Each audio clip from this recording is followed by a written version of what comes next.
Mapapagod, pero hindi susuko. Alam mo ba na may dalawang uri ng pagod na pwede mong madama? Una, yung pagod na itutulog mo lang at pagising mo, okay ka na. Pero may isang uri ng pagod na talagang kakaiba. Yun ay ang pagod na hindi nadadaan sa pahinga. Isang pagod na magpapahiwatig kung gaano kabigat ang mga problema mong daladala.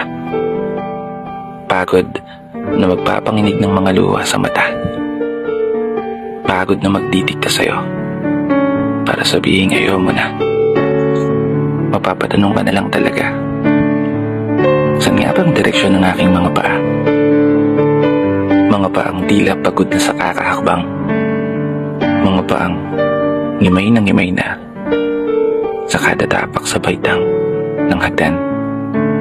Isang hagdan na magdadala sa akin patungo sa isang palapag na pinapangarap ko.